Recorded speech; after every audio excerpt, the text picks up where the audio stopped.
Welcome back to my channel.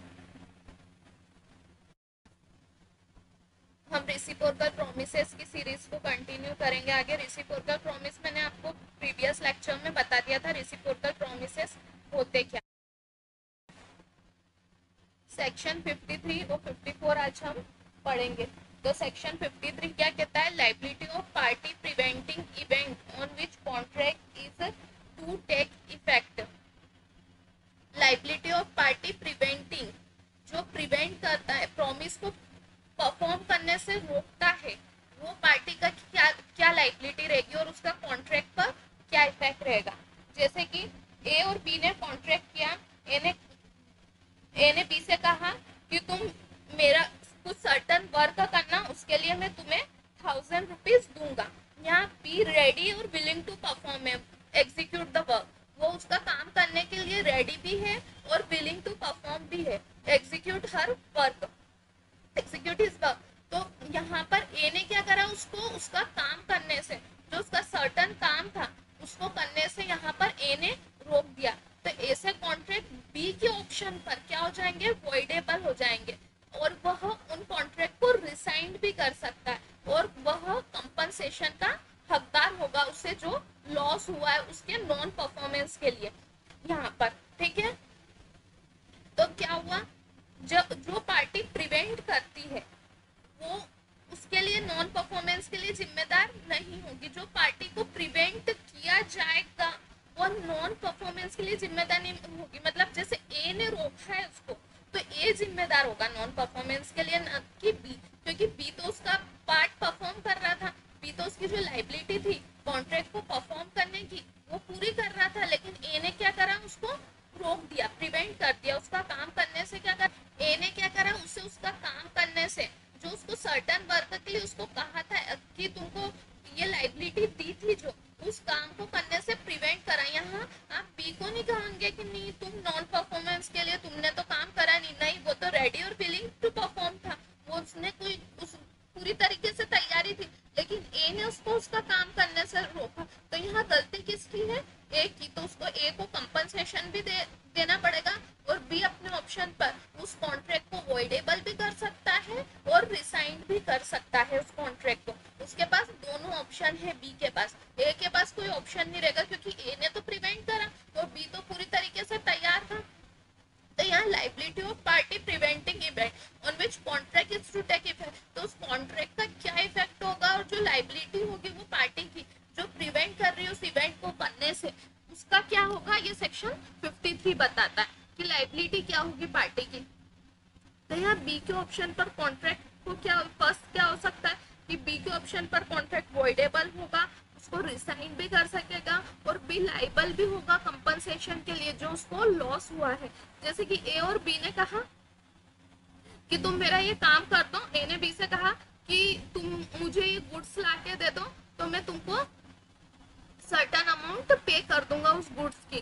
Bill ला रहा था, B ने सब तैयारी कर ली, बिल ला रहा था, लेकिन ए ने उसको रोक दिया कि नहीं लाना, प्रिवेंट कर दिया उसको उसके काम करने से। तो यहाँ पर लाइबिलिटी किसकी होगी? प्रिवेंटिंग पार्टी की, जिसने प्रिवेंट करा है।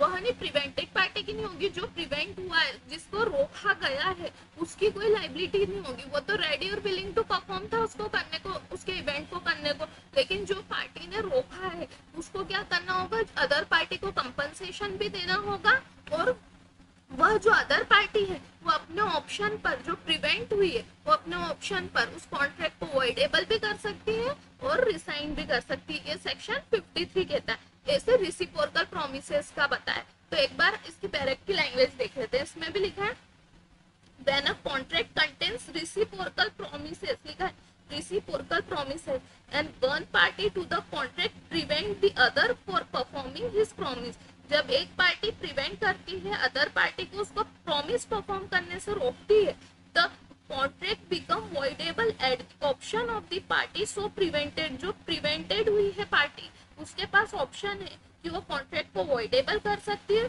और he is entitled to compensation from the other party for any loss which he may sustain in consequences of the non performance of the contract। और लॉस के लिए वह कंपनसेशन ले सकती है अदर पार्टी से। ये सेक्शन।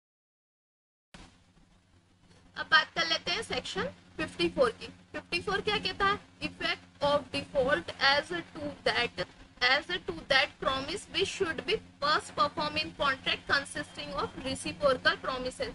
तो ये रिसिप्रोकल प्रॉमिसेस क्या होता है? हमने प्रीवियस लेक्चर में देखा कि जो प्रॉमिस दोनों तरफ से परफॉर्म होते हैं, वाइस वर्सा परफॉर्म होते हैं, जो तो उसको डिटेल में आपको देखने के लिए मेरे प्रीवियस लेक्चर में जाना होगा कि रेसिप्रोकल प्रॉमिसेस होते क्या। तो इफेक्ट क्या होगा?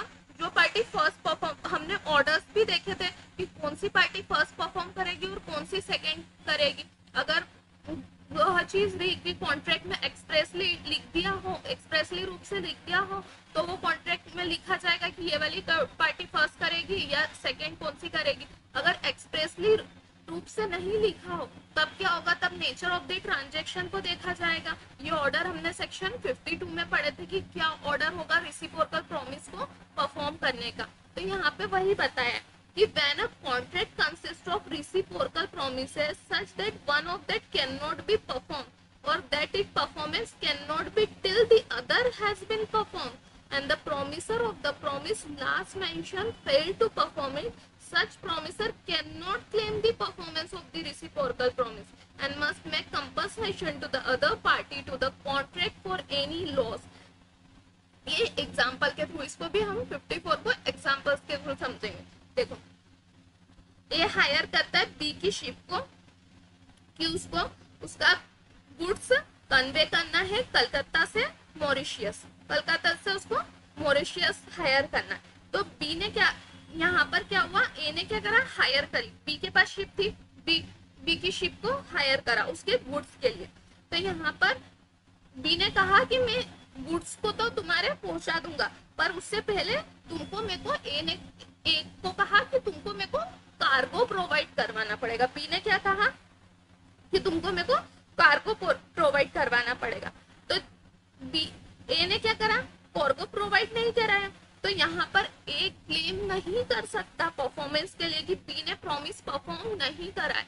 बी तो प्रॉमिस जब परफॉर्म करता ना, जब वो उसको कार्गो देता, उसने पहले ही कह दिया था कि तुम मेरे को कार्गो प्रोवाइड कराना, तो मैं तुम्हारा गुड्स है जो कलकत्ता से मॉरिशियस ले जाऊंगा मेरी शिप में। तो यहाँ आप बी को नहीं कह सकते कि ये नॉन परफॉर्मेंस उससे हुई है, नहीं। यहाँ उसने पहले ही कह दिया था कि ए फर्स्ट परफॉर्म किसका होगा? ए का। तो उसका जो नॉन परफॉर्मेंस का वो है लाइबिलिटी, वो किस पे जाएगी? ए पे, कि ए ने कार्गो प्रोवाइड नहीं कराया ना बी को, तो नॉन परफॉर्मेंस किसकी तरफ से हुआ? ए की तरफ से हुआ। तो यहाँ पर बी उससे कंपनसेशन लेने के लिए तैयार होगा बी, और बी को अपना प्रॉमिस भी फुलफिल करना जरूरी नहीं, क्योंकि उन्होंने तो पहले ही कहा था कि आप कार्गो प्रोवाइड कराना, तो मैं तुमको तुम्हारा गुड्स है जो कलकत्ता से मॉरिशियस ले जाऊंगा। तो यहाँ पर अगर बी उसका पार्ट नहीं परफॉर्म करता है तब भी उसका नॉन परफॉर्मेंस नहीं माना जाएगा और ए को नॉन परफॉर्मेंस के लिए जिम्मेदार माना जाएगा और ए को बी को कंपनसेशन भी देना होगा। ये सेक्शन 54 कहता है। एक और एग्जांपल के थ्रू मैं बताती हूँ। एक कॉन्ट्रैक्ट करता है बी से कि वह सर्टन बिल्डर्स वर्क करे फॉर अ फिक्स प्राइस, उसको एग्जीक्यूट करता है बिल्डर्स वर्क के लिए। एक कॉन्ट्रैक्ट करता है बी से कि सर्टन बिल्डर का जो काम है वो तुम करना फिक्स प्राइस में। बी क्या कहता है कि तुम मेरे को scope holding and temper necessary for the work, जो उसके लिए आवश्यक वस्तुएं नेसेसरी चीजें हैं वो उसके वर्क के लिए तुम मेरे को पहले दे देना। बी ने ऐसा कहा कि तुम मेरे को नेसेसरी जो मेरी चीजें हैं तो मैं परफॉर्म करूंगा यहाँ पे। तो यहाँ क्या होता है? बी, ए कॉन्ट्रैक्ट करता है बी से कि तुम मेरा ये सर्टन वर्क है यहाँ करना, और बी से कहता, एक बी कहता है ऐसे कि तुम मेरे को सर्टन जो नेसेसरी चीजें हैं मेरे काम के लिए वो प्रोवाइड करा देना। तो यहाँ बी अपना part performance as a builder अपना काम यहाँ नहीं करता है तो भी चलेगा, क्योंकि पहले क्या है, उसको नेसेसरी चीजें प्रोवाइड करानी पड़ेगी तभी तो वो आपका काम करेगा, नहीं तो कैसे करेगा वो आपका काम? वो करना भी चाहे तो वो आपका काम नहीं कर सकता। तो यहाँ पर जो फर्स्ट परफॉर्म्ड है उसको पहले करना पड़ेगा। तो आप उसको नेसेसरी उसकी चीजें जो उसके काम से रिलेटेड चीजें है वही नहीं प्रोवाइड कराओगे तो कैसे होगी चीजें काम से?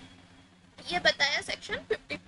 एक और एग्जांपल है, A promised B to sell him 100 bales of merchandise to deliver next day, and B promised A to pay for them within a month. A does not deliver according to his promise.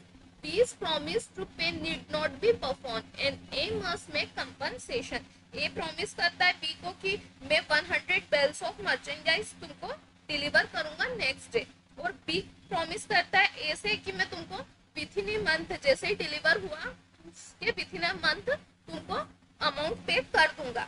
A does not deliver, यहाँ पर A deliver नहीं करता है उसको उसके goods, तो B का जो प्रॉमिस है उसको परफॉर्म करने की जरूरत नहीं है, और ए को उसके लिए कंपनसेशन भी देना होगा, क्योंकि यहाँ पे बताया है effect of default as to that promise which should be first performing contract consisting of reciprocal promises. ये पहले ही लिखा हुआ है कि इफेक्ट क्या होगा फर्स्ट परफॉर्म का. अगर आप पहले परफॉर्म जिसका फर्स्ट परफॉर्मेंस है वो ही नहीं करा तो आप कैसे पैसे दे दोगे, आपके पास गुड्स ही नहीं आए तो आप क्यों पैसे दोगे उस चीज के.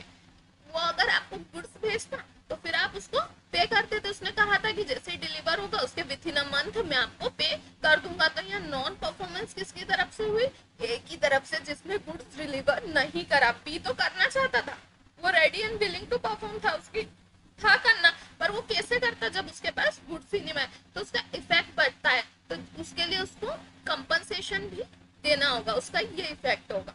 ठीक है, सेक्शन 54 आगे समझ में क्लियर हो गए कि क्या होता है. Thank you. Like share and subscribe my